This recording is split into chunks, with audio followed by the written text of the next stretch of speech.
TiciCorner. Cassette 1, Side 2. Section 1. In this section, you will hear two overseas students, Kate and Lukey, being interviewed by a university counsellor.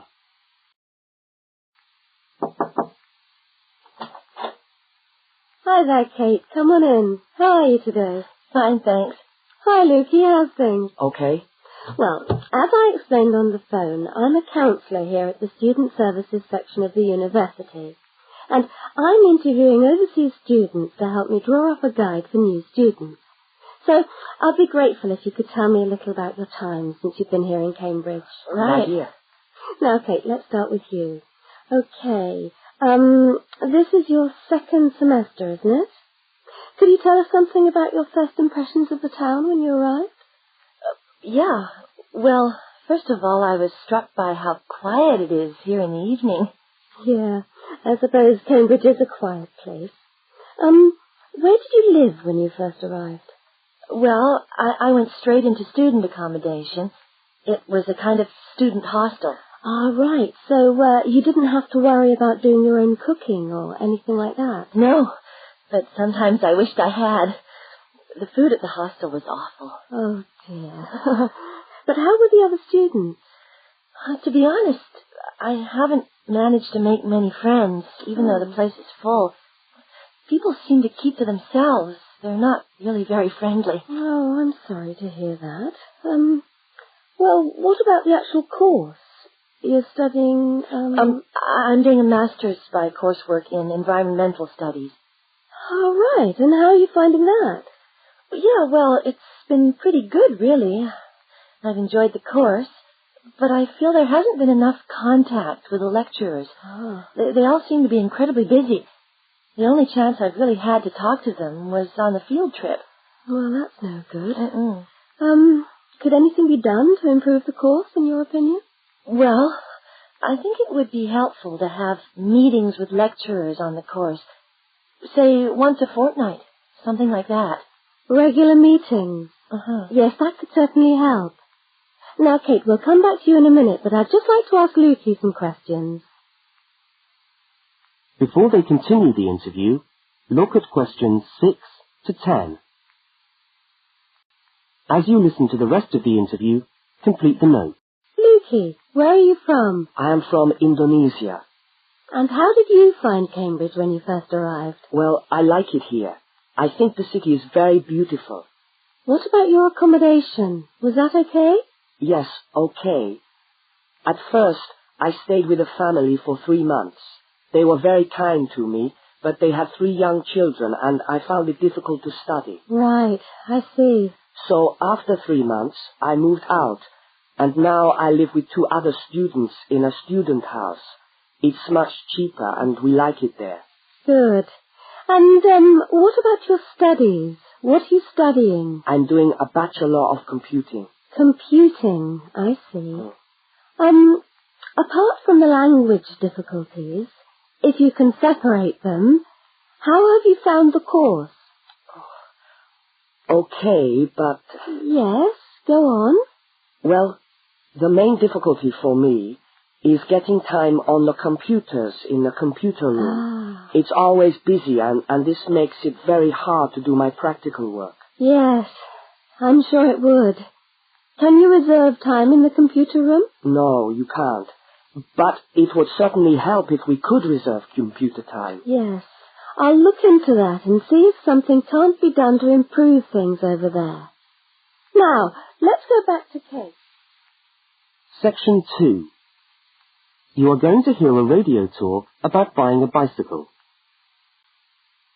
Well, last week we talked about buying camping equipment, and today I'd like to talk to you about buying a bicycle. A simple enough exercise, you might imagine, but there are lots of things to look out for to make sure you get the best deal for your money. Well, the range of bicycles is enormous. There are racing bikes, touring bikes, mountain bikes, or just plain ordinary bikes for riding around town. They vary enormously in 2 basic ways: price and quality. This means that the choice you make will probably be determined by the amount of money you want to pay, your own personal needs, what is actually available or a compromise of all three things. However, in broad terms, you can spend anything from $50 to $2,000 on a bike, so you'll need to know what you're looking for. Single-speed cycles, that is bikes with no gears, are really only suited to short, casual rides. Their attraction is their simplicity and reliability. After years of neglect, they still manage to function, though not always too efficiently. If it's basic transport you're after, then you can't go wrong. Three-speed cycles, on the other hand, are all that is really necessary for most town riding, going to the shops and things like that. Like the single-speed bike, they're simple and reliable. If you are going to be going up and down lots of hills, then you'll probably want something more efficient. 5 and 10-speed bicycles are best suited to riding over long distances or hilly terrain and to serious touring. So if it's serious touring you're interested in, get a 5 or 10-speed bike. However, it's worth remembering that the difference in price between a 5 and 10-speed cycle is usually very little, and so it's well worth paying that little bit extra to get the 10-speed one. So I would tend to recommend the 10-speed bike as the price is similar. However, you'll be getting better quality components. Now the next thing we need to look at is size. Buying a cycle is like buying clothes. First of all, you find the right size, and then you try it on to see if it fits. Contrary to what you might imagine, the size of the cycle is not determined by the size of the wheels, except in children's cycles, but by the size of the frame. So you'll need to measure the length of your legs and arms to get a frame that is the right size for you. Well, that's all from Helpful Hints for today. That is the end of Section 2. Section 3. In this section, you will hear a conversation between two students, Fiona and Martin, talking about a tutorial topic. Hi there, Martin. How are you going with your Australian Studies tutorial paper? Oh, good. I finished it, actually. Lucky you. What did you do it on? I'm still trying to find an interesting topic. Well, after some consideration, I decided to look at the history of banana growing in Australia. Banana growing? Yeah, banana growing. Fascinating, I'm sure. Well, it's not as boring as you'd think. And I wanted to tie it into the work I've been doing on primary industries and the economy. Anyway, I bet there are a few things you didn't know about bananas. Such as? Such as the fact that bananas were among the first plants ever to be domesticated. Oh, really? Yeah, they're an extremely nourishing food. I suppose you're going to tell me the whole history of banana growing now, aren't you? Well, it'll be a good practice run for my tutorial next week. I'll do the same for you sometime. Okay, fire away. So where were these bananas first domesticated? According to my research, the Cavendish banana, which is a type of banana, and the first type to be cultivated here, actually originated in China, but they had a fairly roundabout route before they got to Australia. You mean they didn't go straight from China to Australia? No, they didn't. It seems that in 1826, bananas were taken from South China to England. I suppose they'd have made a welcome addition to the English diet. Yes, I'm sure. Well, apparently there was an English duke who was particularly fond of bananas, and he used to cultivate them in his hothouse, which is where you have to grow them in England, of course, because of the cool climate. And they became quite popular in the UK. So he was the one responsible for cultivating the Cavendish banana, which was then introduced into Australia. I see, and we've been growing them ever since. Yeah. As the conversation continues, complete Martin's notes. Are they hard to grow? Well, yes and no. To grow them in your garden, no, not really. But to grow them commercially, you need to know what you're doing. You see, you only get one bunch of bananas per tree, and it can take up to 3 years for a tree to bear fruit if you don't do anything special to it. But this period is greatly reduced with modern growing methods, particularly in plantations where you have perfect tropical conditions. Right. So what are you looking at? 1 year? 2 years? No, around 15 months in good conditions for a tree to produce a bunch of bananas. And once you've got your bunch, you cut the bunch and the plant down. So how do the trees reproduce then? Well, bananas are normally grown from suckers, which spring up around the parent plant, usually just above the plant. They tend to like to grow uphill, or at least that's the common wisdom. So that's why banana plantations are usually on hillsides, is it? Yeah, they grow best like that. That's interesting. If you plant them in rich soil and give them plenty of water at the beginning of summer, and they should be well advanced by the beginning of winter, when growth virtually stops. But in a country like England, they're hard to grow. Although you can grow them in a hothouse. But in Australia, it's not difficult. No. Though even here, the growers put plastic bags around the bunches to protect them and keep them warm. If you go up to the banana growing districts, you'll see all these banana trees with plastic bags on them. But how do they stop the bananas going bad before they reach the shops? Well, the banana bunches are picked well before the fruit's ripe. Once you cut the bunch, the bananas stop growing, but they do continue to ripen. The interesting thing is that once one banana ripens, it gives off a gas which then helps all the others to ripen. So they pretty much all ripen within a few hours of each other. Amazing.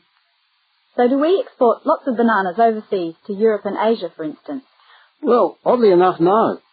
I believe New Zealand takes a small proportion of the crop, but otherwise, well, they're mostly grown for the domestic market, which is surprising when you think about it, because we grow an enormous number of bananas each year. Yes, well, thank you for all that information. I'm sure the tutorial paper will go really well. You certainly seem to have done your research on the subject. Let's hope so. That is the end of Section 3. Section 4. You are going to hear part of a public lecture for new students. Good morning everyone, and welcome to our regular lecture on health issues. This series of lectures is organised by the Students' Union and is part of the Union's attempt to help you, the students of this university, to stay healthy while coping with study and social life at the same time. So, it's a great pleasure for me to welcome back Ms. Diane Greenbaum, who is a professional dietitian and who has been kind enough to give up her time in what I know is a very hectic schedule to come along and talk to us today. Thank you. Thank you very much, John. May I say it's a pleasure to be back. Now, stresses at university, being away from home and having to look after yourselves, learning your way around the campus, all contribute to making it quite hard sometimes to ensure that your diet is adequate. So, today, I'm going to talk about ways of making sure that you eat well, while at the same time staying within your budget. As you listen to the second part of the lecture, complete the notes and diagram in the spaces provided. If you have a well-balanced diet, then you should be getting all the vitamins that you need for normal daily living. However, sometimes we think we're eating the right foods, but the vitamins are escaping, perhaps as a result of cooking, and anyway, we're not getting the full benefit of them. Now, if you lack vitamins in any way, the solution isn't to rush off and take vitamin pills, though they can sometimes help. No, it's far better to look at your diet and how you prepare your food. So, what are vitamins? Well, the dictionary tells us they are food factors essential in small quantities to maintain life. Now, there are fat-soluble vitamins which can be stored for quite some time by the body, and there are water-soluble vitamins which are removed more rapidly from the body. And so a regular daily intake of these ones is needed. Okay, so how can you ensure that your diet contains enough of the vitamins you need? Well, first of all, you may have to establish some new eating habits. No more chips at the uni canteen, I'm afraid. Now, firstly, you must eat a variety of foods. Then you need to ensure that you eat at least 4 servings of fruit and vegetables daily. Now, you'll need to shop 2 or 3 times a week to make sure that they're fresh, and store your vegetables in the fridge or in a cool, dark place. Now, let's just refresh our memories by looking at the healthy diet pyramid.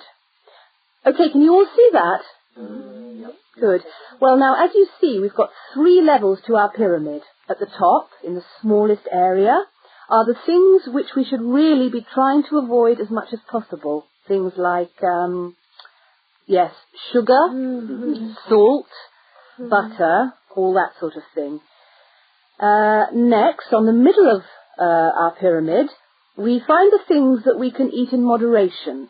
Not too much, though. And that's where we find milk, lean meat, fish, nuts, eggs. And then at the bottom of the pyramid are the things that you can eat lots of, because they're the things that are really good for you. Here we have bread, vegetables and fruit. So, don't lose sight of your healthy diet pyramid when you do your shopping. That is the end of section 4. You now have half a minute to check your answers.